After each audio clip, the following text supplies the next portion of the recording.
Shalom to the nation of Israel.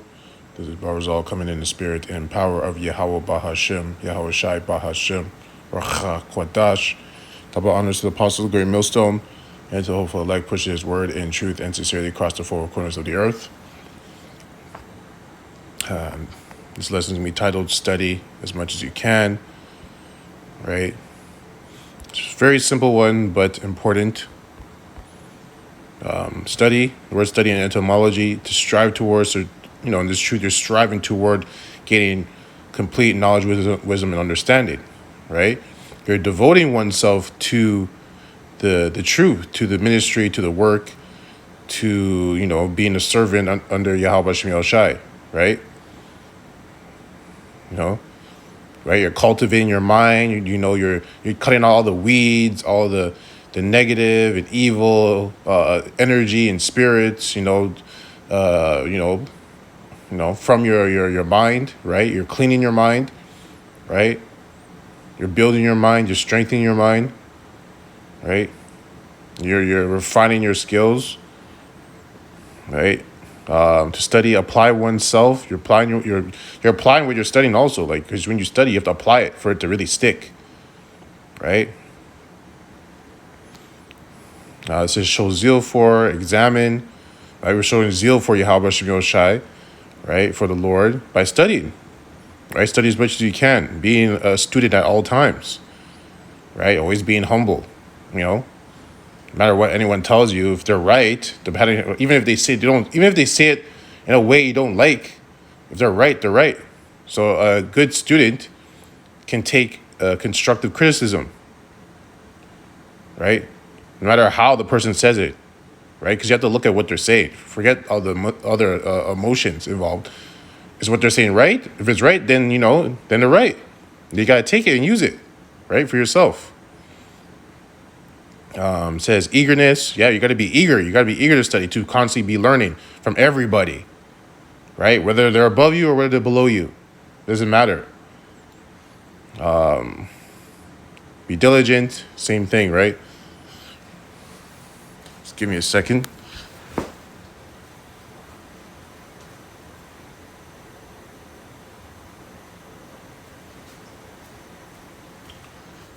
Slakia. So we're going to start off at 2 Timothy 2:15. Study to show thyself approved unto Yahweh, a workman that needeth not to be ashamed, rightly dividing the word of truth. So you want to prove yourself unto Yahweh Shem Shai, right? You don't want to be ashamed in front of Yahweh Shem Shai, right? So when it comes to dealing with the word, you want to be able to rightly divide the word of truth, right? You don't want to let down Yahweh Shem Shai, right? You don't want to embarrass him because you're an ambassador of Yahweh Shem Shai, right? So you got to study, right? At all times, you have to be a sponge, right? You really have to be a sponge. You can't have pride. You can't have, because you have pride. If you're prideful, you can't really receive any information. And, depending, because maybe it's coming from someone you don't like, or maybe it's coming from someone you have a problem with, But if you're prideful, you just think that you know everything. You're not gonna get smarter. You're not gonna get wiser, right? And most I will take that information from you. Revelation 1:3. Blessed is he that readeth, and they that hear the words of this prophecy and keep those things which are written therein, for the time is at hand, right? And the thing is, right now, we're in the midst of famine of the word. It hasn't been fully completed yet, but we're in the midst of it, right? And you can see, all the camps, they're not as open in dialogue as they were before. Because, we just don't have time for that now. You can see what's going on. We're almost at the end. So it's just it's either you're going to get it or it's either going to get it or you won't, But, when people come up and they ask you questions, you have to be able to answer the questions, right? That's why he said rightly dividing the word of truth. So you got to study. You got to constantly study, right? You have to constantly study to keep what you were given, right? And it's just like anything. You go to a job, you don't do your job all the time, right? The things that are a part of your job, you're going to start to get rusty, right? You're not going to be as clean and smooth as you were when you first started, right? So you got to constantly be working on it to keep those skills sharp, right? And even building on them and making them even better, right? So you just constantly keep studying, constantly keep working, constantly keeping yourself sharp, right? Especially right now, at the times we're in right now, because soon all these videos and all this information is going to be gone. You're not going to be able to go online and look for it unless you download it on your phone or unless you have books. So you need to try and absorb as much as you can, right? Absorb as much as you can. And, you just pray to Yahweh Shai Shai for him to protect you in the times that are coming, So now we're going to go to Proverbs 15 and 28. The heart of the righteous studieth to answer, but the mouth of the wicked poureth out evil things. And the righteous man's mind, he's going to be studying to have the answer, right? He's not going to sit there and just assume the answer to a question and like, oh, well, I think it's this, I think it's that. He's going to want to study to make sure he has the answer so he can just answer right away. And if he doesn't know the answer, he just say, I don't know. Right? The heart of an evil man, right? He'll pour out wicked things. So he pour out lies. Right? You pour out lies. Which are not, which is just a lie. It's not the truth. Right? So now we're going to Isaiah. Actually, we're going to go to Psalms 60 and 4. No, it's a lot. It's actually Isaiah.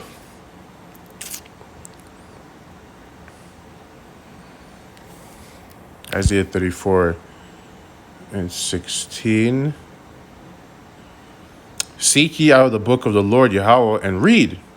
No one of these shall fail. None shall want her mate, for my mouth it hath commanded. So the book of the Lord is the Bible, right? The scriptures.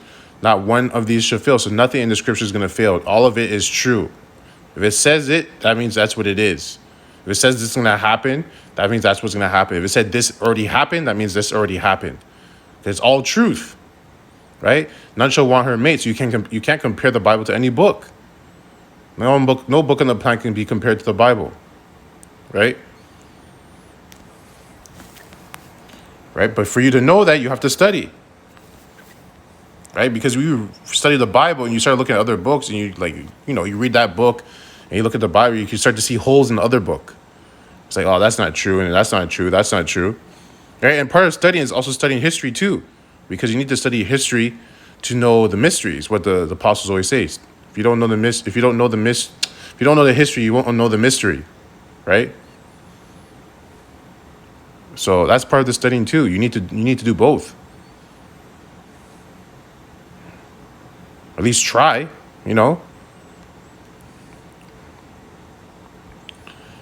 So in Philippians 2 and 12.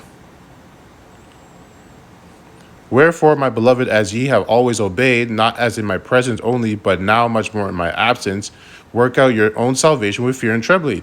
So like I was reading earlier about the etymology of the word study, the eagerness, that comes from the fear,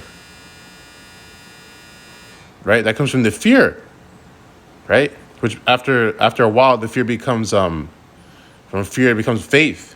You just believe. It's not like you're afraid.